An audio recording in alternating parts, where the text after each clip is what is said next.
পালন ভিত্তিক, পালন মানে কালচার, কালচার মানে কি আমরা ধর কোনো কথা নিয়ে আমরা বিভিন্ন, আর মাইনর কার্পের মধ্যে এরা কিন্তু ব্যবসায়িক দিক থেকে অতটা গুরুত্বপূর্ণ নয়, চাহিদা খুব একটা বেশি না, যেমন বাটা মাছ, পুঁটি মাছ, এই সকল মাছগুলো কিন্তু আমাদের মাইনর কার্পের মধ্যে পড়ছে। এক একটা সুস্থ সবল স্ত্রী মাছের সাথে দুটো করে সুস্থ সবল পুরুষ মাছ নেওয়া হয়, তার মানে একটা স্ত্রী মাছ আর যদি দেশীয় মাছেদের সাথে বিদেশি মাছ একসাথে একটা পুকুরে চাষ করা হয় সেগুলোকে আমরা বলি। হ্যালো ক্লাস 8 এর বাচ্চা কাচ্চারা, তো আজকে আমরা নির্মাণ বাংলা যে ব্যাচটা তোদের চলছে সেখানে আমাদের যে চ্যাপ্টার 8 পার্টটা চলছে সেইখানের যে প্রাণীজ খাদ্য চাষের বিভিন্ন পদ্ধতি, এই যে টপিকটা আমরা শুরু করেছি সেটার সেকেন্ড লেকচার হতে চলেছে। এবং তোরা জানিস যে কিভাবে আমরা পুরো ব্যাচটায় তোদের ফ্রিতে এই পুরো ক্লাস 8টাকে কিন্তু আমরা টোটালি একদম ডিটেলসে একদম লোয়ার লেভেল থেকে আপার লেভেল অবধি পুরো কমপ্লিট করছি, সেই পুরো জিনিসটা কিন্তু তোরা দেখতে চলেছিস। এবং তোদের এই লেকচারটা পুরো দেখার পর যদি কোনো রকমভাবে এই লেকচারের নোটস বা সেখান থেকে যাবতীয় যা কোশ্চেন অ্যান্সার সেগুলো দেখার দরকার হয়, তার জন্য কিন্তু এই জায়গাটা দেখতে পারিস, এই নামে ব্যাচ সার্চ করবি যারা এখনো অবধি জানিস না, নির্মাণ বাংলা ক্লাস 8, সেইখানের এই যে পার্টটা আছে এইখানে এসে ফ্রিতে এনরোল করবি। এনরোল করাটা একদম ফ্রি, ঠিক আছে? ফ্রিতে এনরোল করলেই কিন্তু তোরা দেখতে পাবি এইখানের অল ক্লাসেসে যখনই ক্লিক করবি তখন তোর সাবজেক্ট আসবে এই রকম, দেখেছিস অল ক্লাসের সাবজেক্ট আসবে, সেইখানে তোরা প্রত্যেকটা সাবজেক্ট দেখতে পাবি। সেই সাবজেক্টের মধ্যে লাইফ সায়েন্স, আমি আমার পার্টটা দেখাচ্ছি, সেই লাইফ সায়েন্সের মধ্যে কি এইরকম প্রত্যেকটা চ্যাপ্টার, যেমন চ্যাপ্টার 5 আমাদের কমপ্লিট হয়ে গেছে, এখন চ্যাপ্টার 8 চলছে, তো সেইগুলোর মধ্যে যখন আলাদা করে ঢুকবি তখন তোরা প্রত্যেকটা লেকচার কিন্তু দেখতে পাবি। এবং সেই লেকচারের সাথে এই যে নোটস বলে সেকশন আছে পরবর্তীতে, সেই নোটস সেকশনে গেলে এই প্রত্যেকটা লেকচারের কিন্তু পিডিএফ পেয়ে যাবি, ঠিক আছে? তো যাদের পিডিএফটা দরকার বা নোটসটা দরকার তারা কিন্তু এইখান থেকে নোটসটা পিডিএফ হিসেবে ডাউনলোড করে নিয়ে পরবর্তীতে ইউজ করতে পারবি।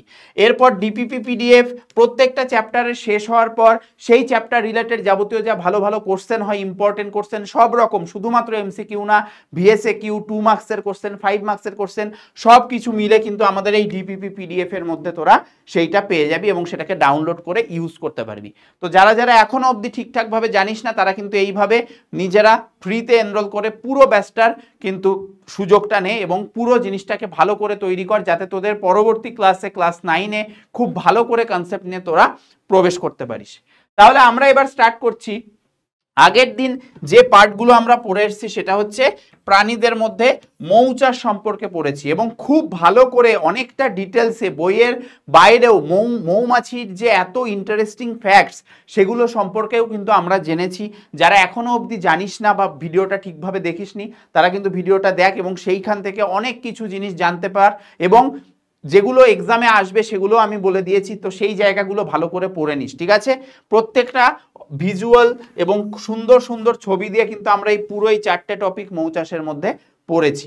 আজকে আমরা যাকে নিয়ে পড়বো সেটা হচ্ছে আমাদের সবার পছন্দ মাছে ভাতে বাঙালি, তো মাছ চাষ নিয়ে আমরা পড়াশোনা করব। তো এই যে মাছ চাষ সেটার আমরা প্রথমে দেখব যে মাছ চাষ কত ধরনের হয়, প্রকারভেদ দেখব, ঠিক আছে? তারপর আমরা দেখব কার্প জাতীয় যে সকল মাছ, স্বাদু জলের যে সকল মাছ হয় তাদেরকে আমরা কার্প বলি, তো সেই কার্প মাছ কাকে বলে এবং সেই কার্প মাছের মধ্যেও কিন্তু শ্রেণী বিভাগ হয়, তো তারা কি রকম হয় সেগুলো আমরা দেখব। এরপর আমাদের মাছ চাষ করতে গেলে বিভিন্ন স্টেপস আছে, তো সেই স্টেপসগুলো, সেই পর্যায়গুলো সম্পর্কে কিন্তু আমরা জানতে পারবো। লাস্টে আমাদের মিশ্র মাছ চাষ বা মিশ্র জলে মাছ চাষ বা ময়লা জলে মাছ চাষ, বিশেষ করে মিশ্র মাছ চাষ আর ময়লা জলে মাছ চাষ কিভাবে হয় সেটাও আমরা দেখব। বিশেষ করে মিশ্র মাছ চাষ কিন্তু খুব ইম্পর্টেন্ট, শুধুমাত্র ক্লাস 8 না, পরবর্তী ক্লাসে গিয়েও কিন্তু এইটা খুব দরকারি, ঠিক আছে? তো চল আমরা পুরো টপিকটাকে খুব দারুণভাবে তোদেরকে বুঝিয়ে দিই এবং তোরা পুরো জিনিসটা ভালো করে শোন। নোটস থাকলে নোটস ডাউন কর, আর না হলে আমাদের এখানে তো পিডিএফ হিসাবে তোরা পেয়েই যাবি, যেভাবে দেখালাম সেগুলোকে ভালোভাবে ইউজ কর, ঠিক আছে? চলো আমরা শুরু করি। তো তো মাছ চাষ এই যে ব্যাপারটা হচ্ছে, সেখানে আমরা মাছ চাষ বলতে শুধুমাত্র কিন্তু ওই রুই কাতলা এই সকল মাছের চাষ বোঝাই না, তার সাথে সাথে জলে যাবতীয় যে সকল প্রাণীরা থাকে, যেমন শামুক হোক, ঝিনুক হোক বা চিংড়ি হোক, এই সকলও কিন্তু তাদের সাথে সাথে বেড়ে ওঠে, তাদের সাথে সাথে চাষ হয়, এবং সেগুলোও কিন্তু অনেকভাবে মাছ চাষে সাহায্য করে, কারণ মাছের খাবার হিসেবেও সেগুলোকে ইউজ করা হয়। ঠিক আছে, তো সেইটাকে আমরা বুঝি। এইবার যদি আমরা প্রকারভেদে আসি, তাহলে আমরা দেখতে পাবো যে মাছ চাষ দু রকম ভাবে আমরা প্রকারভেদ করতে পারি। একটা আমরা বলতে পারি যে মাছের উৎপাদন, সেই উৎপাদনের যে ব্যবস্থাপনা, সেইটার উপর ডিপেন্ড করে আমরা মাছ চাষকে দু রকম ভাগে ভাগ করতে পারি। কি কি? সেটা হচ্ছে, একটা হচ্ছে সংগ্রহ ভিত্তিক বা ক্যাপচার ব্রিডিং, একটা হচ্ছে সংগ্রহ ভিত্তিক বা ক্যাপচার করে আমরা মাছ চাষ করতে পারি, আরেকটা হচ্ছে পালন ভিত্তিক, আরেকটা হচ্ছে পালন ভিত্তিক, আরেকটা পালন ভিত্তিক বা কালচার। ঠিক আছে, তো এইগুলোর মানে কি?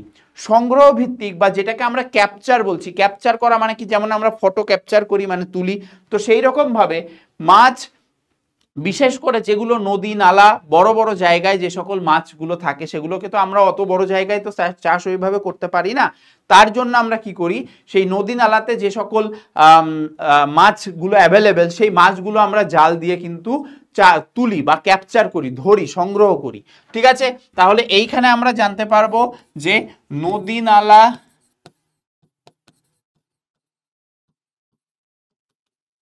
থাকা মাছ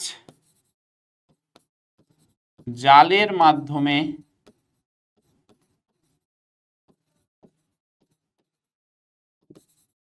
সংগ্রহ করা, সেটা আমরা কোন স্টেপে পড়বো? ক্যাপচার বা সংগ্রহ ভিত্তিক যে মাছ চাষ সেইখানে। আর পালন ভিত্তিক, পালন মানে কালচার, কালচার মানে কি, আমরা ধর কোনো কথা নিয়ে আমরা বিভিন্ন কালচার করি বিভিন্ন বন্ধু বান্ধবদের মধ্যে, বুড়োরা বিশেষ করে আমাদের দেখা যায় যে পাড়াতে অনেকগুলো বয়স্ক লোক তারা একসাথে হয়ে বিভিন্ন জিনিস কথাবার্তা নিয়ে কালচার করছে।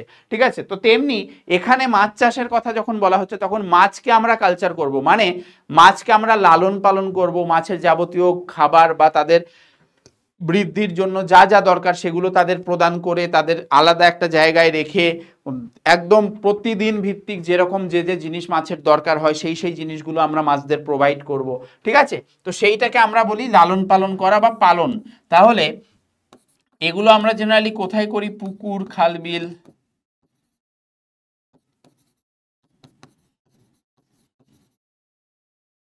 সুনির্দিষ্ট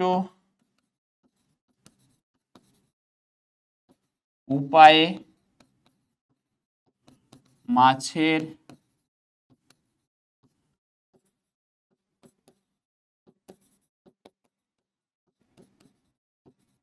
লালন পালন করা। ঠিক আছে, যার মধ্যে মাছের বৃদ্ধি থেকে শুরু করে তাদের বাজারজাতকরণ, সেই পুরোটা অবধি কিন্তু চলে। মাছের একদম ডিম পোনা অবস্থা থেকে একদম মাছ বাজার অবধি পৌঁছানো, পুরো জিনিসটাকে কিন্তু আমরা এই পালনের মধ্যে ফেলি। ঠিক আছে, এইবার এটা তো আমরা গেল মাছ উৎপাদনের ব্যবস্থাপনা অনুযায়ী আমরা সেটাকে দুভাগে ভাগ করলাম।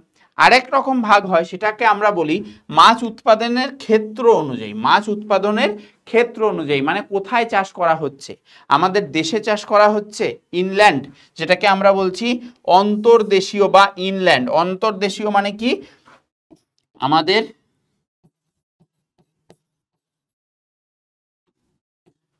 বা দেশীয় মাছ চাষ, দেশীয় পদ্ধতিতে দেশে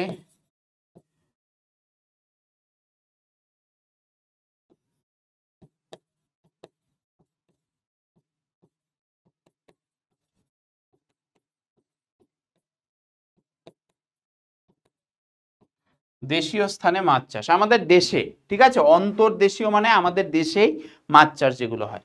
ঠিক আছে, বা বিশেষ করে আমরা যদি এটাকে বলি যে আমাদের দেশীয় যে সকল জায়গাগুলো, ঠিক আছে, যে জায়গাগুলোর মধ্যে আমরা কোন দুটো পড়ি, একটা হচ্ছে স্বাদু বা মিঠে জল, যেটা আমাদের ধর্তব্যের মধ্যে পড়ে, যেটা আমাদের কন্ট্রোলের মধ্যে পড়ে, সেটাকে আমরা বলি অন্তর্দেশীয়, ঠিক আছে, যেটাকে আমরা ফ্রেশ ওয়াটারের মধ্যে যখন মাছ চাষ করব সেটাকে বলি।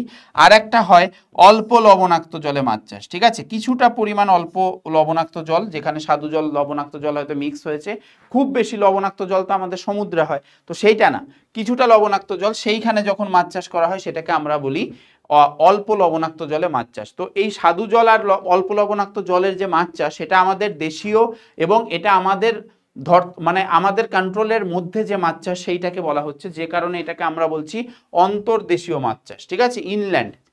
আচ্ছা, আর একটা হয় সামুদ্রিক মাছ চাষ। সামুদ্রিক মাছ চাষ যার মধ্যে আমাদের পড়ছে একটা উপকূলবর্তী বা উপকূলে, ঠিক আছে, সমুদ্রের উপকূলে আমরা যদি মাছ চাষ করি, যেখানে জেলেরা জাহাজ বা বিশেষ করে বোট, সেই বোট বা নৌকার মাধ্যমে জাল ফেলে কিন্তু মাছ চাষ, মাছ ধরা যাবতীয় যা কিছু সেইগুলো করে, তো সেইটা পড়ছে একটা। আর একটা হয় গভীর সমুদ্রে মাছ চাষ, ঠিক আছে, আমরা গভীর সমুদ্রে বিভিন্ন প্রকার জাল এমনভাবে বিস্তৃত করে রাখি এবং সেখানের যে সকল সামুদ্রিক মাছ হয় সেগুলো আমাদের জালে আটকা পড়ে, ফলে সেইগুলো যে চাষ সেটাকে আমরা বলি সামুদ্রিক মাছ চাষ। তো সামুদ্রিক মাছ চাষ আমাদের সমুদ্র ও তার উপকূলবর্তী অঞ্চল, ঠিক আছে। এখানে তোরা দেশীয় স্থান এইরকম ভাবে না লিখে তোরা এইভাবেও লিখতে পারিস যে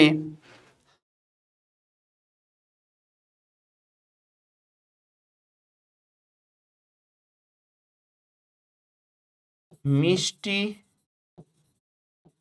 ও নোনা জলে মাছ চাষ, ঠিক আছে, এটাও তোরা লিখতে পারিস। তাহলে এই গেল হচ্ছে আমাদের মাছ চাষের বিভিন্ন প্রকারভেদ, আমরা কত রকম ভাবে মাছ চাষ করতে পারি। এইবার আমাদের যেটা আসছে সেটা হচ্ছে কার্ভ জাতীয় মাছ কি এবং তার শ্রেণী বিভাগ। তো কার্ভ জেনারেলি কাদের বলা হয়, এটা যেহেতু আমাদের এই স্বাদু জলের যে মাছ চাষ সেটাকেই আমাদের মেইন প্রায়োরিটিতে রাখতে হবে, তো সেইটার ভেতরই যখন আমরা কাজ করব তখন আমাদের এই কার্ভ মাছের কথা আসে, ঠিক আছে। তো এখানে দেখ মিঠে জলের কথা বলা হয়েছে, মানে স্বাদু জল, এবং স্বাদু জলের যে ব্যাপারটা এটা আমাদের কি অন্তর্দেশীয় মাছ চাষের মধ্যে ছিল,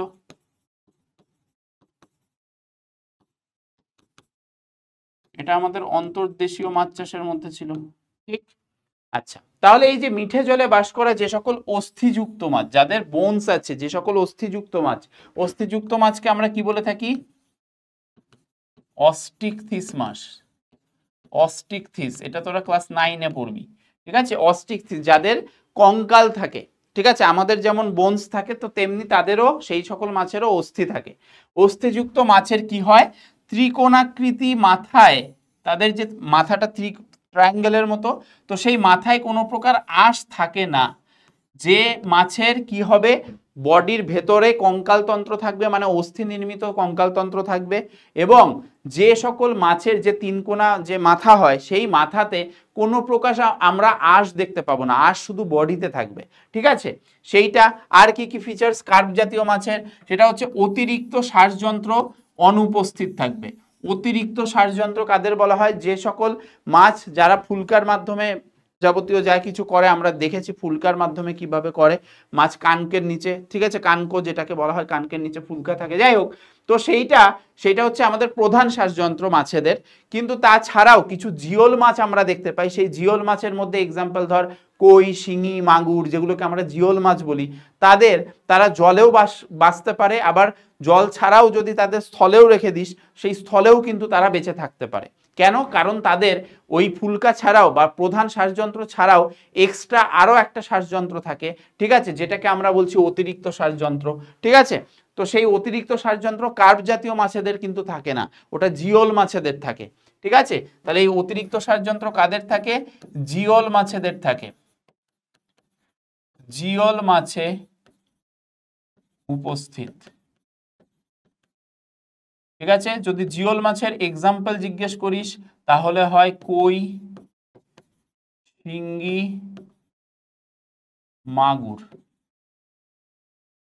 বুঝলি? এই সকল মাছ হচ্ছে আমাদের জিওল মাছ।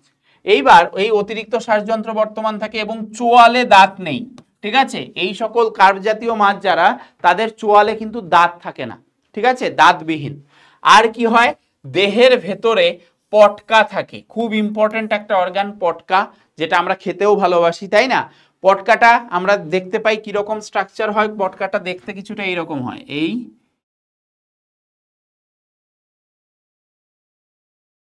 এইরকম দেখতে হয়, তাই না? এটা হচ্ছে পটকা। তো এই যে পটকা, এই জায়গাটা রক্তজালক থাকে বিভিন্ন, যাই হোক। তো এই যে পটকা, এই পটকা দুটো প্রকোষ্ঠ বিশিষ্ট হয় এবং এই পটকা জেনারেলি ওই অস্টিকথিস ফিশেদেরই থাকে, মানে যাদের অস্থিযুক্ত মাছ তাদেরই কিন্তু এই পটকাটা থাকে। যাদের বডি কঙ্কাল তরুণাস্থি দিয়ে তৈরি, যাদেরকে আমরা কন্ড্রিকথিস বলি, যেমন ধর হাঙর, তাদের কিন্তু উদর গহ্বরে কিন্তু পটকা থাকে না, ওদের কিন্তু পটকা থাকে না। যাই হোক, কিন্তু কার্প জাতীয় মাছ যারা, তাদের কিন্তু পটকা থাকে বডির ভেতরে, এবং সেই পটকা থাকার জন্য মাছ কিন্তু বিভিন্ন জলের গভীরতায় ওঠানামা করতে পারে এবং সন্তরণে বা সাঁতার কাটতে সাহায্য হয়।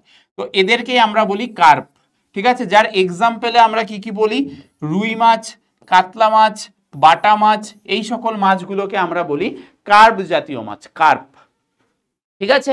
আচ্ছা, এবার আমরা চলে আসি এই যে কার্প, তাদের শ্রেণী বিভাগে। কার্প কত ধরনের হতে পারে, ঠিক আছে?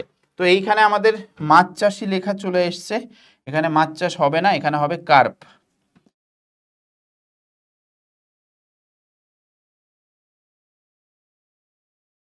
এখানে হবে কার্প।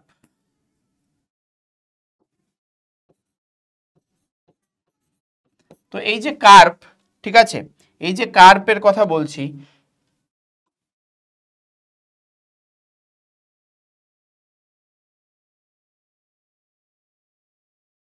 সেই কার্প জাতীয় যে মাছ, সেই কার্প জাতীয় মাছের কি হয়, কার্প জাতীয় মাছ দু রকমের হতে পারে। একটা দেশীয় কার্প হতে পারে, ইন্ডিজেনিয়াস কার্প, যেটা আমাদের দেশেই লালন পালন করা হয় বা চাষ করা হয়। আর এক ধরনের কার্প মাছ হয়, সেটাকে আমরা কি বলি, বহির্দেশীয় কার্প, মানে বাইরের দেশে, ঠিক আছে, বা বহিরাগত কার্প, যেগুলো বাইরের দেশের বা বাইরে থেকে আসে, ঠিক আছে, যে সকল কার্প মাছ। তো এই জন্য আমরা একটাকে বলি ইন্ডিজেনিয়াস কার্প বা দেশীয় কার্প, আর একটাকে বলা হয় বহিরাগত কার্প, মানে বাইরের, তো যেটাকে এক্সোটিক কার্প বলা হয়। ইংলিশগুলো অবশ্যই মাথায় রাখার চেষ্টা করবি। এইবার কি বলা হচ্ছে, দেশীয় কার্পের মধ্যে কি কি পড়ছে, ঠিক আছে? দেশীয় কার্প মাছের মধ্যে কি কি পড়ছে? তো দেশীয় কার্প মাছের মধ্যে আমাদের প্রধান যে দুটো কার্প, সেটা হচ্ছে মেজর কার্প একরকম হয়, আর একরকম হয় মাইনর কার্প, ঠিক আছে? তো দেখ, কথার মধ্যেই মেজর মাইনর মানে আমরা যদি বুঝতে পারি, এর সম্পর্কেও আমরা বুঝতে পারবো। মেজর কার্প হচ্ছে প্রধান যে সকল কার্পগুলো, মানে রুই, কাতলা, মৃগেল, এগুলো হচ্ছে মেজর কার্প, ঠিক আছে? তো এদের সাথে মাইনর কার্পের অনেক ডিফারেন্স আছে। কি হচ্ছে, মেজর কার্পগুলো আকারে রিলেটিভলি বড় হয়, সাইজে একটু বড় হয়, ঠিক আছে, এবং এরা খুব তাড়াতাড়ি কিন্তু গ্রো করে, খুব তাড়াতাড়ি বড় হয়, বাড়ে। আর মাইনর কার্প কিন্তু আকারে ছোট হয়, ঠিক আছে, কিন্তু এরা তাড়াতাড়িও বাড়ে না, খুব কম, খুব আস্তে আস্তে বাড়ে, ঠিক আছে, এবং সাইজেও ছোট হয়। মাইনর মানেই ছোট বা এইরকম কিছু। সাধারণত বদ্ধ জলে ডিম পারে না। তো এরা মেজর কার্প যারা, এরা কিন্তু বদ্ধ জলাশয়ে ডিম পারে না, ঠিক আছে, এদের জন্য খোলা জলাশয় দরকার। আর মাইনর কার্প যারা, তারা কিন্তু বদ্ধ জলে ডিম পারে।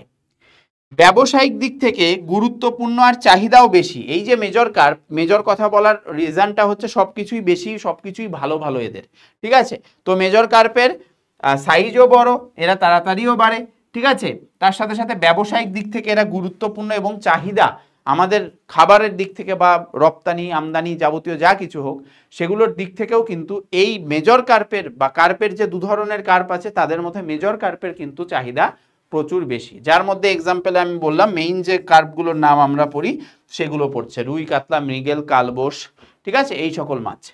আর মাইনর কার্পের মধ্যে এরা কিন্তু ব্যবসায়িক দিক থেকে অতটা গুরুত্বপূর্ণ নয়, চাহিদা খুব একটা বেশি না।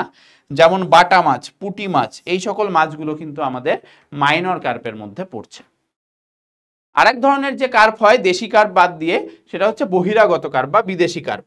তো এগুলো বিদেশ থেকে আমদানি করে আনা হয় আমাদের এখানে, ঠিক আছে, বিদেশ থেকে আমদানি করে আনা হয়। ভারতীয় জলবায়ুতে মানিয়ে নিয়ে বেড়ে ওঠে। এদের এই একটা ক্যাপাসিটি আছে যার কারণে এরা কিন্তু আমরা বাইরে থেকে আমদানি করে আমাদের এখানেও কিন্তু চাষ করাতে পারি। কারণ কি, এরা আমাদের দেশেও যেমন বাইরের প্লেয়ার, ইংল্যান্ডের প্লেয়ার সাপোজ ধর, বা বাইরের বিভিন্ন অস্ট্রেলিয়া হোক, নিউজিল্যান্ড হোক, এরা একটা টাইম পর পর আমাদের দেশে খেলতে আসে, ঠিক আছে, ইন্ডিয়া ট্যুরে আসে, আমরাও যেমন যাই বাইরে। তো যাই হোক, এইখানের ক্ষেত্রে আমরা এই সিমিলারিটিটা আনতে পারি। সেটা হচ্ছে বাইরের দেশের প্লেয়াররা যেমন এখানের কন্ডিশনে খেলার 3-4 দিন 5 দিন আগে থেকে এসে এইখানের পরিবেশের সাথে অ্যাকাস্টমড হয়ে যায়, ঠিক আছে, কারণ দিন রাত্রির ব্যাপারটা কিন্তু পুরো ডিফারেন্স, পরিবেশ ডিফারেন্স, সেখানের যে পিচ বা খেলার পিচ সেগুলোও ডিফারেন্স। তো সেই ব্যাপারগুলোর সাথে খাপ খাওয়াতে তাদের কিন্তু আসতে হয়। তো যাই হোক, এখানে এই যে বহিরাগত কার্প, এরাও কিন্তু আমরা দেখতে পাই যে এরা আমাদের দেশীয় কন্ডিশনের সাথে কিন্তু মানিয়ে নিয়ে আমাদের দেশীয় মাছেদের সাথে কিন্তু থেকে একসাথে চাষ করা যেতে পারে। এই কারণে আমরা আমদানি করি, না হলে কেন আনবো, ঠিক আছে। তো যাই হোক, ভারতীয় জলবায়ুতে মানিয়ে নিয়ে বেড়ে ওঠে এবং প্রজননেও সক্ষম এরা। এখানের কন্ডিশনেও এরা প্রজননে সক্ষম। উদাহরণ কি, গ্রাস carp, common carp, silver carp, ঠিক আছে, এই সকল কার্পকে আমরা কি বলে থাকি, আমাদের বহিরাগত কার্পের এক্সাম্পল। এই কমন কার্প, যাকে আমরা আর একটা নামেও চিনি, সাইপ্রিনাস কার্পিও, যাই হোক এটাকে আমরা কমন কার্প বলে থাকি। আমরা নামগুলো দেখবো প্রত্যেকটার। আচ্ছা, এইখানে যে ছবিগুলো দেওয়া আছে সেখানে এই বিভিন্ন প্রকার কার্প মাছের ছবি দেওয়া আছে। যেমন এখানে রুই মাছ দেখানো হয়েছে, ঠিক আছে, কাতলা মাছ দেখানো হয়েছে, মৃগেল মাছ দেখানো হয়েছে, কালবোস দেখানো হয়েছে। এই যে চারটে, এই চারটাকে আমরা কি বলছি, এই চারটাকে আমরা বলছি মেজর কার্প। এই চারটাকে আমরা বলছি মেজর কার্প, ঠিক আছে। এখানে আরো দুটো দেখানো হয়েছে, পুটি, আর দুটো না, এখানে একটা পুটি যেটা দেখানো হয়েছে, ঠিক আছে, সেইটা কি, পুটি যেটা দেখানো হয়েছে সেটা কি, এইটা হচ্ছে মাইনর কার্প। আর এই যে তিনটে দেখানো হয়েছে, একটা হচ্ছে সিলভার কার্প, একটা হচ্ছে কমন কার্প, আর একটা হচ্ছে গ্রাস কার্প। এই তিনটে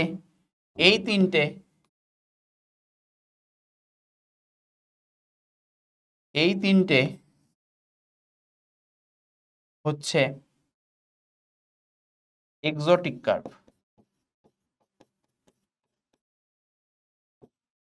এক্সোটিক কার্প, ঠিক আছে। আর এই দুটো মিলে ইন্ডিজেনাস কার্প। এই যে দেশীয় কার্প, ইন্ডিজেনাস কার্প, বোঝা গেছে? তাহলে এখানে প্রত্যেকটার ছবি কিন্তু আমাদের বইতেই আছে, বইয়েরই ছবি এটা। আচ্ছা, এবার আমরা আসি যে মাছ চাষটা হবে কি করে, কিভাবে আমরা মাছ চাষ করতে পারি। তো মাছ চাষের বিভিন্ন পর্যায় আছে, সেগুলো আমরা দেখব। তো প্রথম যে পর্যায় সেটা হচ্ছে ডিম পোনাকে সংগ্রহ করতে হবে। এবার এই ডিম পোনা সংগ্রহ আমরা দু রকম উপায়ে করতে পারি। এখানে যে উপায়টা প্রথমে দেখানো হবে সেটা হচ্ছে প্রাকৃতিক উপায়, ঠিক আছে। এইখানে যে উপায়টা দেখানো হবে সেটা হচ্ছে প্রাকৃতিক উপায়। নর্মাল উপায়ে আমরা কিভাবে এই ডিম পোনাকে সংগ্রহ করব, ঠিক আছে। তো বলছে প্রজনন ঋতুতে, প্রজনন মানে হচ্ছে ওই ফিমেল মাছ মানে স্ত্রী মাছ আর পুরুষ মাছ একসাথে হবে, হয়ে তারা শুক্রাণু ডিম্বাণু ছাড়বে, তাই সেগুলো মিলিত হবে, সেই যে কন্ডিশন সেটাকে আমরা বলছি প্রজনন। এবং সেইটার যে ঋতু, সেইটার সময়কালটা হচ্ছে জুন জুলাই মাস, আষাঢ় শ্রাবণ, মানে এই যে এই সময়টা, ঠিক আছে, জুলাই মাস চলছে। তো সেই মাসে কি হচ্ছে, রুই মাছ, কাতলা মাছ, মৃগেল মাছ, এই সকল মাছের যে স্ত্রী মাছগুলো আছে, ঠিক আছে, সেইগুলো কি হয়, অগভীর জলে ডিম ছাড়ে। তাহলে এই স্ত্রী মাছগুলো যে ডিম ছাড়বে, এরা কোন জলে ডিম ছাড়বে, অগভীর, বেশি গভীর জলে কিন্তু ডিম ছাড়বে না, ঠিক আছে। দেবদা যতই বলুক যে গভীর জলের ফিশ, আমি গভীর জলের ফিশ, যাই হোক, তো এরা কিন্তু স্ত্রী মাছগুলো যখন প্রজনন ঋতুতে এই যে ডিম ছাড়বে, তারা কিন্তু গভীর জলে না গিয়ে অগভীর জলে ছাড়বে, ঠিক আছে। এবং তার সাথে সাথে যে পুরুষ মাছ আছে, ঠিক আছে, তারা কি করবে, শুক্রাণু নিঃসরণ করবে। এরা শুক্রাণু নিঃসরণ করবে আর এদিক থেকে স্ত্রী মাছ ডিম ছাড়বে, ঠিক আছে। তাহলে আমাদের এখানে কি দেখলাম আমরা, যে এই দিক থেকে স্ত্রী মাছ কি করছে, স্ত্রী মাছ ছাড়ছে ডিম, স্ত্রী মাছ ছাড়ছে ডিম। আর এদিক থেকে পুরুষ মাছ যেটা ছিল,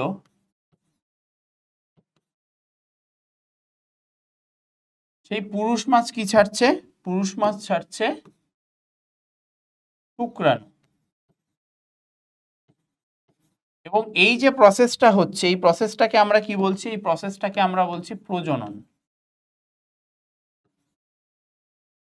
ঠিক আছে, এইবার এই যে ডিম আর এই যে শুক্রাণু, এই দুটো যখন মিলিত হবে, সেই প্রসেসটাকে আমরা বলি, সেই মিলিত হওয়ার যে প্রসেস, মিলিত হওয়ার যে পদ্ধতি, সেটাকে আমরা কি বলি? সেটাকে আমরা বলি নিষেক পদ্ধতি। নিষেক, যেটাকে ইংলিশে বলা হয় ফার্টিলাইজেশন।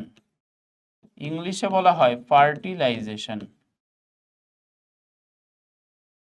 ফার্টিলাইজেশনটা কি? ফার্টিলাইজেশনটা হচ্ছে মিলিত হওয়ার যে পদ্ধতি সেইটাকে। আর এই শুক্রাণু আর ডিম্বাণু মিলে কি হয়, কি তৈরি হয়? এই শুক্রাণু আর ডিম্বাণুর মিলনে কি তৈরি হয়? ডিম্পোনা তৈরি হয়, যেটাই আমাদের কালেক্ট করতে হবে। তাহলে এই দুটো মিলে, এই দুটো মিলে কি তৈরি করে? এই দুটো মিলে কি তৈরি করে? এই দুটো মিলে তৈরি করে ডিম্পোনা। ডিম্পোনা তৈরি করে। বোঝা গেছে? এবার কি বলছে যে আর মাছ চাষিরা জাল দিয়ে ছেকে, এই যে যেমন দেখতে পাচ্ছিস জাল দিয়ে ছেকে এই ডিম্পোনা আর নিষিক্ত যে সকল ডিম, ঠিক আছে, নিষিক্ত ডিম মানে নিষেক প্রক্রিয়ার ফলে এই ডিম্বাণু শুক্রাণুর মিলনের ফলে যে ডিমটা তৈরি হয়েছে, যে ডিমের সঙ্গে শুক্রাণুর মিলন হয়েছে, সেইগুলো কি করে? হাঁড়িতে সংগ্রহ করে। এই রকম ভাবে জাল দিয়ে ইয়ে করে তারপর সেগুলোকে, যে ডিমগুলো শুক্রাণু দ্বারা নিষিক্ত হয়েছে বা নিষিক্ত ডিম বা ডিম্পোনা, সেগুলোকে হাঁড়িতে রাখে একটা। এই মিলনের প্রক্রিয়াটাই হচ্ছে, এই যে মিলনের প্রক্রিয়াটাকেই আমরা বলছি নিষেক, বা যেটাকে আমরা বলি কি ফার্টিলাইজেশন। আর নিষিক্ত ডিমগুলো থেকেই কিন্তু আমাদের ডিম্পোনা তৈরি হয়। এটার কথা তো আগেই বলেছে, নিষিক্ত ডিম মানে শুক্রাণু ডিম্বাণু মিলনের ফলে যেটা হয় সেটা। ঠিক আছে, তাহলে এই প্রসেসটাকে আমরা বলছি ডিম্পোনা সংগ্রহ, এবং এটা কিন্তু প্রাকৃতিক উপায়। এইবার আমরা কৃত্রিম উপায়ে দেখব, কৃত্রিম উপায়ে কিভাবে ডিম্পোনা সংগ্রহ করে, কৃত্রিম উপায়ে। ঠিক আছে, তো সেইখানে কি হয়? সেইখানে এই যে কৃত্রিম উপায়ে ডিম্পোনা সংগ্রহ এবং পুরো যে প্রসেসটা হবে, এই প্রসেসটাকে আমরা বলি, এই প্রসেসটাকে আমরা বলি, এই যে কৃত্রিম উপায়ে ডিম্পোনা সংগ্রহের যে প্রসেসটা, সেই প্রসেসটাকে আমরা বলি ইনডিউসড ব্রিডিং। ইনডিউসড ব্রিডিং, ইংলিশে বলা হয় ইনডিউসড ব্রিডিং। এবার এই ইনডিউসড ব্রিডিং, ঠিক আছে, ইনডিউসড ব্রিডিং এইখানে কি করা হয়? এইখানে মেইনলি যেটা করা হয়, এইখানে এই যে ইনডিউসড কথাটা, এই যে ইনডিউসড কথাটা, এই ইনডিউসড কথাটার মানেই হচ্ছে জোর করে, মানে ওদের প্রজনন। আমরা যেমন প্রাকৃতিক উপায়ে কি দেখলাম, প্রজনন একটা নির্দিষ্ট সময়কাল আছে, ঋতু আছে, জুন জুলাই মাস, সেই সময় কিন্তু স্ত্রী মাছ পুরুষ মাছ একসাথে কাছাকাছি এসে ডিম আর শুক্রাণু সেইগুলো ছাড়ে, এবং সেগুলো নিষিক্ত হলে সেখান থেকে ডিম্পোনা তৈরি হয়। কিন্তু এইখানে কি হবে? এইখানে সেই সময়টা আসতেই দেওয়া হবে না। আমরা নিজেদের ইচ্ছেতে, নিজেদের তাগিদে, নিজেদের বাণিজ্যিক কারণে, ঠিক আছে, যাতে ব্যবসা চালানো যায়, বা নিজেরা জোর করে আমরা কি করি? উদ্বুদ্ধ করি স্ত্রী মাছ আর পুরুষ মাছকে, যাতে তারা ডিম আর শুক্রাণু ছাড়ে এবং সেগুলোর মিলনে আমাদের ডিম্পোনা তৈরি হয়। তাহলে এখানে যেহেতু জোর করা হচ্ছে, এই কারণে এই ওয়ার্ডটা ইউজ করা হয়েছে ইনডিউসড। ইনডিউসড মানে তোকে জোর করা হচ্ছে, জোরপূর্বক ব্রিডিং করানো হচ্ছে। তো সেই ব্রিডিং করানোটা কিভাবে হবে, সেই প্রজনন ক্রিয়াটা কিভাবে করানো হবে, ঠিক আছে?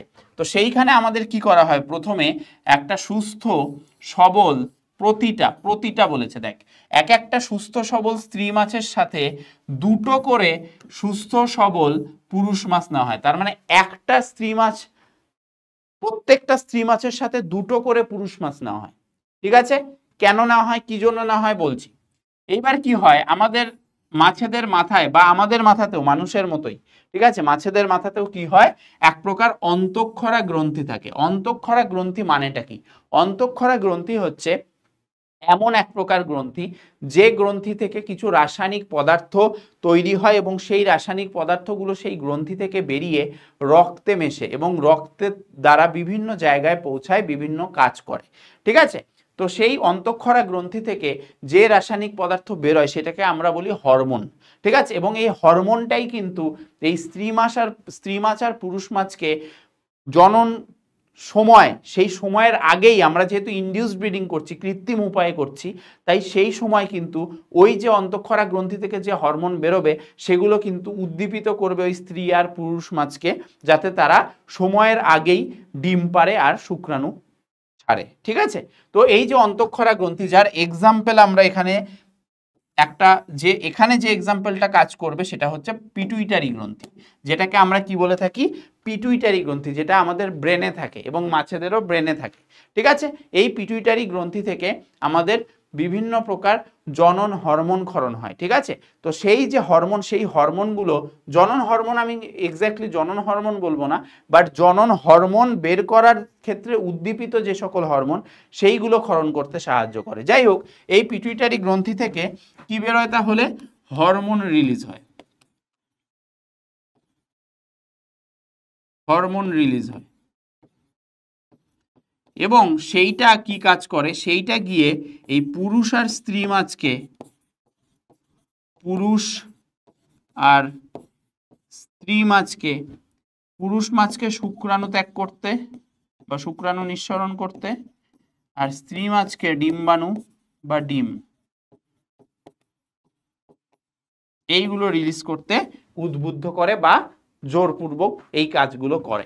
ঠিক আছে, তো এই মাছের এই পিটুইটারি গ্রন্থির নির্যাস মানে ওই পিটুইটারি গ্রন্থি বের করে সেগুলোকে মানে একদম গুঁড়ো গুঁড়ো করে একদম লিকুইড, একদম পাতলা বানিয়ে ফেলা হয়েছে এবং সেগুলোকে ইনজেক্ট করা হয় এই ওই বাছাই করা মাছেদের মানে এই একটা সুস্থ সবল স্ত্রী মাছেদের সাথে দুটো করে পুরুষ মাছ, তাদেরকে কিন্তু ইনজেক্ট করা হচ্ছে। ইনজেকশনের মাধ্যমে কি করা হয়, এই পিটুইটারি গ্রন্থির যে নির্যাস, ঠিক আছে, সেইগুলোকে ইনজেকশনে ভরে ওই হচ্ছে কি করা হয়, এই স্ত্রী আর যে দুটো করে পুরুষ মাছ তাদেরকে কিন্তু তলপেটে বা এই যে পেটের এই ঠিক একটা নির্দিষ্ট জায়গা আছে সেই জায়গাটায় পুশ করা হয়। ঠিক আছে, এই যে এখানে দেখতে পাচ্ছিস, এইখানে যে গ্রন্থিটা বের করে নেওয়া হচ্ছে, যে গ্রন্থিটা এখান থেকে বের করে নেওয়া হচ্ছে সেটা হচ্ছে পিটুইটারি গ্রন্থি। ঠিক আছে, এবং এই যে পিটুইটারি গ্রন্থি, সেই পিটুইটারির গ্রন্থির কিন্তু নির্যাস তৈরি করা হচ্ছে।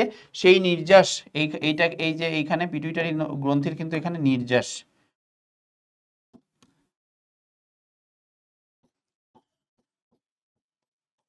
পিটুইটারির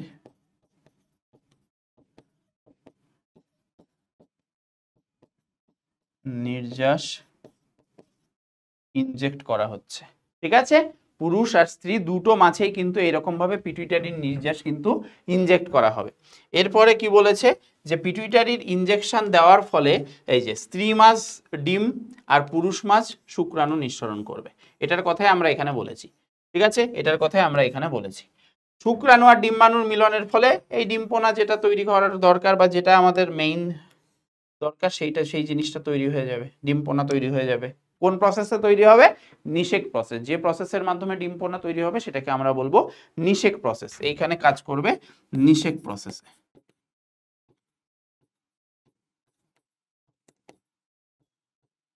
এই জায়গাটায় কি হবে, নিষেক হবে, নিষেক, তারপর ডিম্পোনা। ঠিক আছে, চলো তাহলে এই গেল আমাদের ডিম্পোনা সংগ্রহ, যেটা কিনা আমরা প্রাকৃতিক উপায়েও করলাম এবং কৃত্রিম উপায়েও কিন্তু আমরা করলাম। এইবার আমাদের কি করতে হবে, এই ডিম্পোনা যেটা হবে সেখান থেকে পূর্ণাঙ্গ মাছ তৈরি করতে হবে, এবং এই পূর্ণাঙ্গ মাছ তৈরি করতে গেলে এই ডিম্পোনা সংগ্রহ করার পর সেগুলোকে বিভিন্ন পুকুরে কিন্তু রেখে পরপর অনেক দিন অবধি কিন্তু এইরকম চাষের প্রত্যেকটা স্টেপ আছে, প্রত্যেকটা পর্যায়ে আছে, ধাপে ধাপে আস্তে আস্তে কিন্তু জিনিসগুলো করানো হয়। তো এখানে বলেইছে দেখ, যে প্রকৃতি থেকে মাছ চাষিদের সংগ্রহ করা নিষিক্ত ডিমগুলো থেকে যখন ডিম্পোনা তৈরি করার জন্য একটা পুকুরে রাখা হয়, তাহলে এই যে ডিম্পোনা সেইটা আমাদের সংগ্রহ করা হয়, সেটাকে যে পুকুরে রেখে পরপর স্টেপ বাই স্টেপ কি তৈরি করা হয়, আমাদের স্টেপ বাই স্টেপ আমাদের পূর্ণাঙ্গ মাছে কনভার্ট করা হয়, তৈরি করা হয়। পূর্ণাঙ্গ মাছে একটা ডিম পোনা, যেমন একটা চারা গাছ থেকে বড় গাছ তৈরি হয়, তেমনি এই ডিম পোনা ছোট ছোট, সেগুলো থেকেও একটা বড় মাছ তৈরি করা হয়। সেইটা যেখানে রেখে করা হয় সেইটাকে আমরা বলি হ্যাচারি।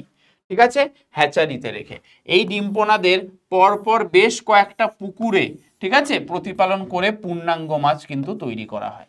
যেমন কি প্রথমে যখন ডিম পোনা তুই সংগ্রহ করলি তখন কি করতে হবে, সেই ডিম পোনাকে কি করতে হবে, সেই ডিম পোনাকে প্রথমে কি করতে হবে, প্রথমে ডিম পোনাকে আতুর পুকুরে রাখতে হবে। আতুর পুকুরে যেমন আতুর ঘরে একটা বাচ্চাকে রাখে, ঠিক আছে, মা আর বাচ্চা একদম সেপারেট, আমাদের সাথে সাথে আসে না, ঠিক আছে, একদম সেপারেট একটা ঘর, সেপারেট একটা জায়গা দেওয়া হয়, সেই রকম আতুর পুকুর, ঠিক আছে, সেই রকম ভাবে শুধু ওই ডিম পোনাগুলো থাকবে এরকম একটা পুকুর, ঠিক আছে। এরপর সেই ডিম পোনা আতুর পুকুরে রাখার পর যখন ধানি পোনায় কনভার্ট হবে, ধানি পোনায় পরিণত হবে, সেটা ধীরে ধীরে গ্রো করবে, তখন ধানি পোনাগুলোকে সংগ্রহ করে সেগুলোকে আবার পালন পুকুরে নিয়ে যেতে হবে, সেগুলোকে কালচার পুকুরে নিয়ে যেতে হবে, ঠিক আছে, যেখানে পালন করা হবে, যাবতীয় যা খাবার দাবার যা যা দরকার সেগুলো সবকিছু প্রোভাইড করা হবে। এরপর সেই ধানি পোনাগুলো কি পোনায় পরিণত হবে, যেমন চারা গাছে পরিণত হয় তেমনি পোনাটা চারা পোনায় পরিণত হবে, ঠিক আছে, চারা পোনায় পরিণত হবে। এইবার এই চারা পোনাগুলো যখন আরেকটু বড় হবে সেই চারাপোনাগুলোকে কোথায় রাখা হবে, সেই চারাপোনাগুলোকে সঞ্চয়ী পুকুরে রাখা হবে, যে সঞ্চয়ী পুকুরে চারাপোনা ধীরে ধীরে পূর্ণাঙ্গ মাছে কনভার্ট হবে এবং পূর্ণাঙ্গ মাছ আমাদের সঞ্চয়ী পুকুরেই ওটা কনভার্ট হয়ে যাবে এবং সঞ্চয়ী পুকুর থেকে আমরা কালেক্ট করতে পারবো এই পূর্ণাঙ্গ মাছদের।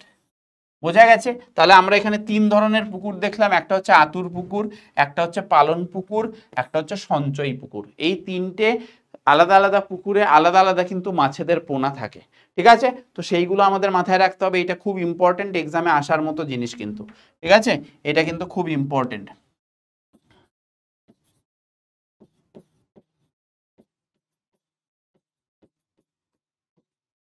ঠিক আছে, আচ্ছা চলো এইবার আমরা চলে আসি যে এই যে আমরা 2 রকমের কার্প দেখেছিলাম, একটা দেখেছিলাম আমাদের দেশীয় কার্প যার মধ্যে মেজর কার্প যেগুলো ছিল সেইগুলো, আর তার সাথে সাথে দেখেছিলাম কিছু বহির দেশ থেকে আনা আমদানি করা কিছু কার্প, ঠিক আছে, বহিরাগত কার্প যাদেরকে বলতাম। এইবার এই যে 2 রকমের কার্প, সেই 2 রকমের কার্পের মধ্যে এমন একটা মিল আছে যেখানে আমরা বলেছিলাম না যে বহিরাগত কার্প আমাদের দেশেও কিন্তু পালন করা যায়, সেগুলোকে বড় করা যায়, সেগুলো আমাদের এখানের সাথেও খাপ খেয়ে কিন্তু সেগুলো চলতে পারে। তো এই জন্য আমরা সেগুলোকেও যদি বাইরে থেকে আমদানি করে এনে সেগুলোর পোনা মাছ হিসেবে আনলাম এবং এনে সেগুলোকে আমাদের এখানে দেশীয় যে কার্প সেগুলোর পোনা মাছের সাথে একসাথে রেখে একটা পুকুরে যদি আমরা সেগুলোকে বড় করি, সেইটাও কিন্তু পসিবল হয়। কিভাবে পসিবল হয়, যে দেশীয় মাছের সাথে বিদেশি মাছ এই যে একসাথে থেকে একটা পুকুরে সঞ্চয় করা বা সেগুলোকে বড় করে তোলা, এই পদ্ধতিকে আমরা নিবিড় মিশ্র চাষ বলে থাকি। শুধুমাত্র যদি একটা পুকুরে রুই, কাতলা, মৃগেল 3 ধরনের যে দেশীয় মাছ, ঠিক আছে, সেগুলোকে চাষ করা হয় সেগুলোকে আমরা মিশ্র চাষ বলে থাকি, ঠিক আছে, বা পলিকালচার বলে থাকি। আর যদি দেশীয় মাছেদের সাথে বিদেশি মাছ একসাথে একটা পুকুরে চাষ করা হয় সেগুলোকে আমরা বলি নিবিড় মিশ্র চাষ। দুটোই মিশ্র চাষ, কিন্তু একটা নিবিড় মিশ্র চাষ যেখানে দেশি আর বিদেশি 2 রকম মাছ একসাথে থেকে হচ্ছে, আর একটাই শুধু দেশীয় মাছ যেখানে আমরা দেশীয় মাছের মধ্যে রুই, কাতলা, মৃগেলকে একটা পুকুরে রেখে পালন করছি। এবার এটা কেন হচ্ছে, কেন তাদের মধ্যে কোনো মারামারি, খাবার নিয়ে টানাটানি, থাকার জায়গা নিয়ে অসুবিধা, এগুলো কেন হচ্ছে না? কারণ তারা কিন্তু জলের এক একটা লেভেলে থাকে। রুই মাছ, কাতলা মাছ, মৃগেল মাছ যদি আমরা একটা পুকুরে রাখি সেগুলো কিন্তু পুকুরের 3 রকম গভীরতায় থাকে। এই কারণে তাদের কোনো রকমভাবে খাবার বা বাসস্থান বা থাকার জায়গা বা যে কোনো কিছুর জন্য কিন্তু অসুবিধা হয় না বা নিজেদের মধ্যে নিজেরা মারামারি করে না, ঠিক আছে। এটা যেমন একটা, তেমনি এই 3টের সাথে সামঞ্জস্য রেখে বিদেশি যে 3টে মাছের নাম আমরা পড়েছি, গ্রাস কার্প, কমন কার্প আর একটা হচ্ছে আমরা কি কার্পের কথা বলেছি, সিলভার কার্প। এই যে 3 ধরনের কার্প, এই 3 ধরনের কার্পও কিন্তু আমাদের রুই, কাতলা, মৃগেলের সাথে একটা সামঞ্জস্যতা বজায় রেখে বিভিন্ন লেভেলে কিন্তু থাকার চেষ্টা করে এবং সেই কারণে একসাথে রাখার ফলেও দেশীয় আর বিদেশি কার্প তাদের মধ্যে কোনো প্রকার প্রতিযোগিতা বা প্রতিদ্বন্দ্বিতা বা কোনো রকম মারামারি কোনো কিছু নিয়ে কিন্তু হয় না। তো এই জন্য আমরা এই দুটোকে একসাথে চাষ করাতেও পারি। তো এই যে চাষকে আমরা মিশ্র চাষ বলে থাকি বা পলিকালচার বলে থাকি। আচ্ছা, এইবার আমরা আসি বলছে একই যে জিনিসটা বললাম সেটাই বলা আছে যে দেশীয় মাছেদের মধ্যে রুই মাছ, কাতলা মাছ, মৃগেল মাছ, এই যে 3 ধরনের মাছ, ঠিক আছে, এরা পুকুরের জলের বিভিন্ন গভীরতায় কিন্তু বা বিভিন্ন স্তরে কিন্তু বাস করে এবং সেখান থেকেই সেই স্তর থেকেই খাবার সংগ্রহ করে, সেই স্তরেই বেড়ে ওঠে। তো কোনো সময় একটা মাছ অন্য মাছের স্তরে কিন্তু গেলেও তারা কিন্তু মারামারি করে না বা খাবারের জন্য কোনো রকম বা বাসস্থানের জন্য যে হ্যাঁ তুই আমার জায়গা ছাড়, এই সব কিন্তু ওদের মধ্যে হয় না, ঠিক আছে। এই ধরনের মাছগুলো একসঙ্গে চাষ করলে খাবার এবং থাকার জায়গা নিয়ে এদের মধ্যে কোনো প্রকার প্রতিদ্বন্দ্বিতা হয় না, এটার কথাই বলছিলাম, ঠিক আছে। যেমন এখানে ছবিতে দেখতে পাচ্ছিস তোরা যে এইখানে প্রথমে কাতলা, এই দেশীয় মাছের কথা বলি তো, এই যে কাতলা মাছ, ঠিক আছে, এটা কাতলা, ঠিক আছে, কাতলা মাছ দেখ তাহলে জলের একদম ওপরে থাকছে, তাই না, ওপরের স্তরে থাকছে। রুই মাছ যেটা সেটা মাঝামাঝি একটা স্তরে থাকছে, আর মৃগেল মাছ যেটা সেটা একদম নিচের স্তরে থাকছে। কারণ তাদের এই যে বিভিন্ন গভীরতায় থাকার কারণ হচ্ছে তারা যে সকল খাবার, যে রকম মাছ যে রকম খাবার খায় তারা সেই রকম খাবার সেই স্তরে পায় এবং সেই রকম থাকার জায়গা তারা সেই জায়গাটায় থাকা পছন্দ করে সেই স্তরে, ঠিক আছে। তাহলে এখানে দেখ 3টে আলাদা স্তরে, ওপর, মাঝের আর নিচের। তাহলে এটা হচ্ছে আপার লেয়ার, এটা হচ্ছে আপার লেয়ার, এইটা হচ্ছে মিডল লেয়ার,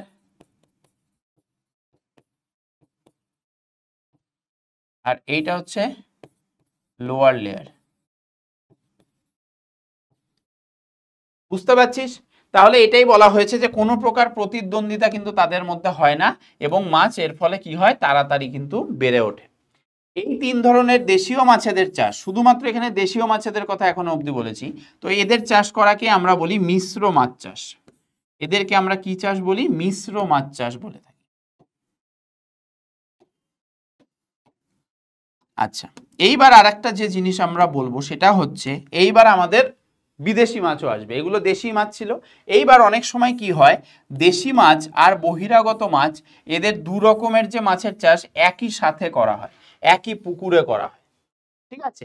যেমন কাতলা মাছ আর সিলভার কার্প মাছ, এই যে দুটো মাছ, দেখ এখানে ছবিতেও তোরা দেখতে পাবি যে এখানে কাতলা মাছ আর এদিকে সিলভার কার্প, এই যে দুটো মাছ এরা জলের কোন লেয়ারে থাকে?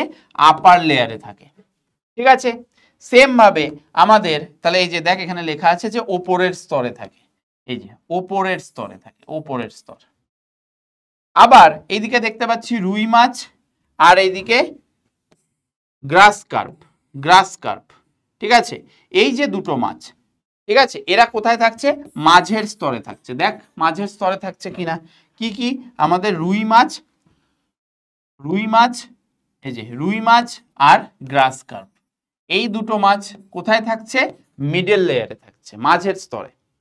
আর লাস্টে আমরা যেটা দেখতে পাচ্ছি সেটা হচ্ছে মৃগেল মাছ আর কমন কার্প, মৃগেল মাছ আর কমন কার্প, ঠিক আছে, যেখানে এইটাকে বলা হচ্ছে কমন কার্প বা সাইপ্রিনাস কার্প। এটাকে আমরা আরেক নামে কি চিনি? এটাকে আমরা কমন কার্প বা সাইপ্রিনাস, এটাকে বাংলাতেও লিখতে পারিস দন্তস্ব আকার রস্যই পয়রফলা রস্যি দন্তন্য আকার দন্তস্ব, ঠিক আছে। তো সাইপ্রিনাস, এখানে সাইপ্রিনাস কার্প বা কমন কার্পও বলা হয়, ঠিক আছে। এর সাথে আমাদের মৃগেল মাছকে নিচের স্তরে খাবার সংগ্রহ করতে দেখা যায় বা নিচের স্তরে থাকতে, একসাথে থাকতে দেখা যায়। তাহলে এখানে দেখ এই যে মৃগেল মাছ আর সাইপ্রিনাস কার্প বা যেটাকে আমরা কমন কার্প বলছি, এই দুটোকে আমরা কোথায় থাকতে দেখি? লোয়ার লেয়ারে থাকতে দেখি পুকুরের, ঠিক আছে। এটা একটা পুকুর যেখানে আমরা কম্পোজিট মিক্সড কালচার করছি, কম্পোজিট মানে একসাথে, ঠিক আছে, যেটাকে নিবিড় মিশ্র চাষ বলছি, ইন্ডিয়ান আর এক্সোটিক কার্পসের। এবার এই ক্ষেত্রে কি বলছে লাস্টে, যে এই যে দুটো ক্ষেত্রেই দেখা যায় যে মাছের উৎপাদন কিন্তু এইভাবে চাষ করলে অনেকটাই কিন্তু বেড়ে যায়, ঠিক আছে। 3 ধরনের দেশীয় কার্পের সঙ্গে 3 ধরনের বহিরাগত কার্পের এই একই পুকুরে চাষ করার পদ্ধতিকে আমরা কি বলি? কম্পোজিট মিক্সড ফিশ কালচার বা পলিকালচার, ঠিক আছে। এটাকে আমরা ওখানে যেমন লেখা ছিল যে কম্পোজিট মিক্সড ফিশ কালচার, এটাও বলে থাকি। বোঝা গেছে আশা করি? তাহলে এই রকম ভাবে কিন্তু আমরা মিশ্র মাছ চাষ করতে পারি। আচ্ছা, এর ছাড়াও আরো একটা ধরনের মাছ চাষ হয়, সেটাকে আমরা বলি ময়লা জলে মাছ চাষ। ঠিক আছে, কিন্তু এই ময়লা জলে মাছ চাষের ক্ষেত্রে আমাদের কিছু কিছু জিনিস খেয়াল রাখতে হয়, যে এই ময়লা জলটা কিভাবে আমাদের প্রোভাইড করলে মাছেদের ক্ষতিও হবে না, কিন্তু এদিকে চাষও হবে। এদিকে তারা সেই ময়লা জলের এমন একটা মিশ্রণ যেটার মধ্যে তারা পুষ্টিও পাবে। ঠিক আছে, তো সেই ব্যাপারটাই বলা হচ্ছে যে ঘর বাড়ি, পৌরসভা এবং কলকারখানার যে বজ্র পদার্থ মেশানো যে ধরনের কালো রঙের জল, ঠিক আছে, সেগুলোকে আমরা বলি ময়লা জল। এই জলে মলমূত্রও কিন্তু আমরা মিশে থাকতে দেখি, যেগুলো ড্রেনেজ বা ওয়েস্ট সেই সিওয়েজ খাল বা সিওয়েজ সিস্টেমে আমরা যে সকল জল দেখি। আর থাকে এর সাথে কঠিন পদার্থ রূপে কিছু জৈব আর অজৈব পদার্থ, এবং এই জৈব আর অজৈব পদার্থই কিন্তু সার হিসেবেও কাজ করে। তো এই ময়লা জলে থাকা বিভিন্ন অজৈব পদার্থ বিশেষ করে অজৈব সারের মতো কাজ করে। ঠিক আছে, ফলে জলে নাইট্রোজেন বা পরিপোষক, ঠিক আছে, বা পুষ্টি, ফসফরাস, সেগুলোর পরিমাণ কিন্তু বৃদ্ধি পায়, এবং এগুলো যত বৃদ্ধি পাবে আমাদের মাছেদের খাবার বা মাছেদের পুষ্টি গুণাগুণও বাড়বে। ঠিক আছে, তাই মাছের প্রাথমিক খাবার ফাইটোপ্ল্যাঙ্কটন প্রচুর পরিমাণে সেখানে তৈরি হয়, কারণ যেখানে এই সকল উপাদানের পরিমাণ বেশি, নাইট্রোজেন, ফসফরাস, সেইখানে কিন্তু প্রচুর পরিমাণে ফাইটোপ্ল্যাঙ্কটন তৈরি হওয়ার পরিমাণও বেশি থাকবে।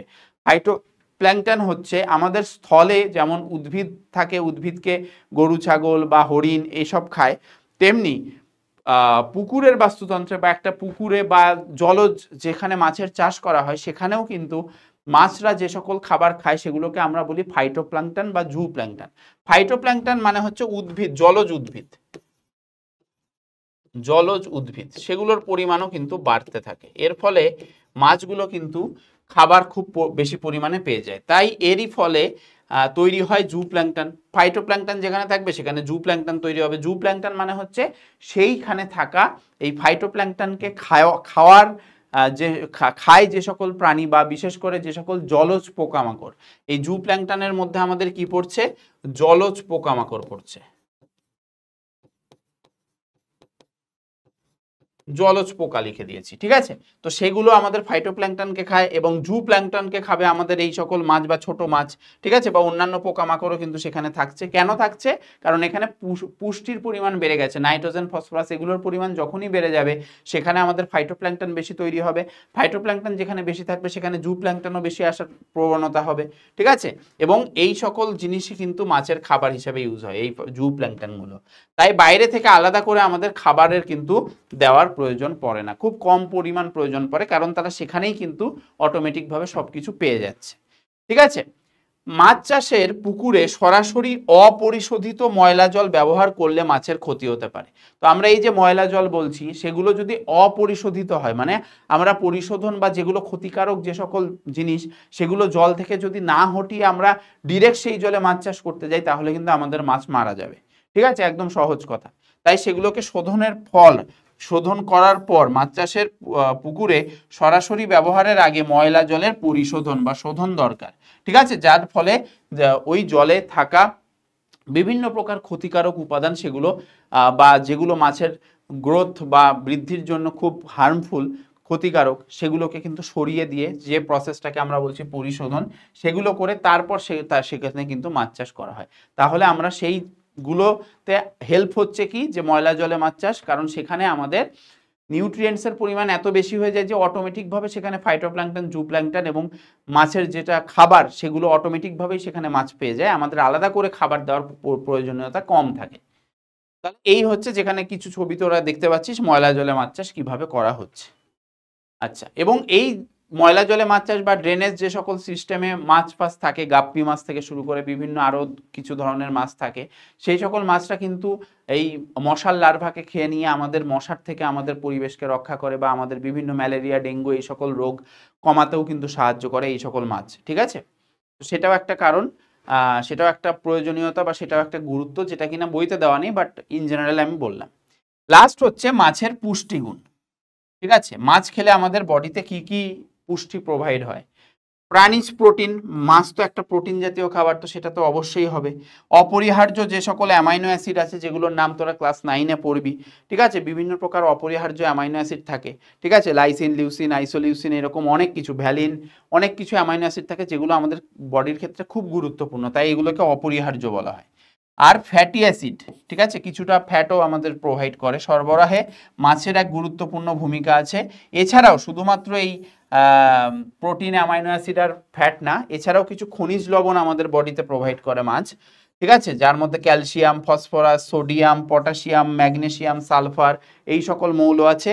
এবং তার সাথে কিছু ভিটামিন আমাদের প্রোভাইড হয়, সেটা হচ্ছে ভিটামিন এ, ঠিক আছে, vitamin C, vitamin D, vitamin B complex, ঠিক আছে।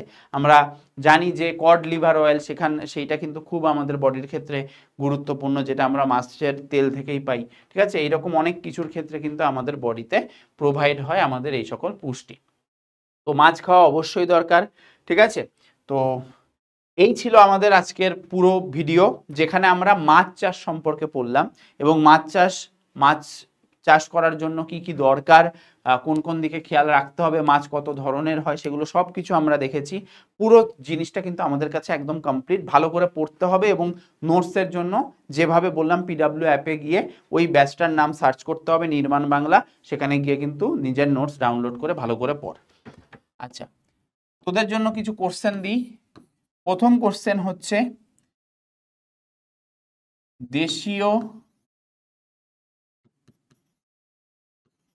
মাছ ও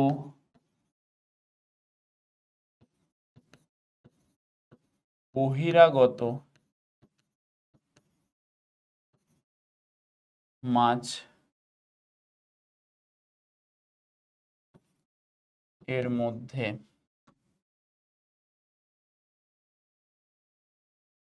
পার্থক্য লিখো।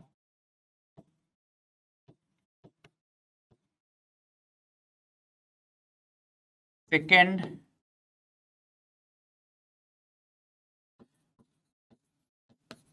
পলিকালচার বলতে কি বোঝো?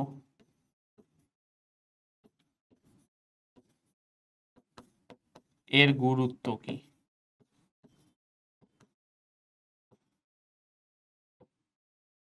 থার্ড,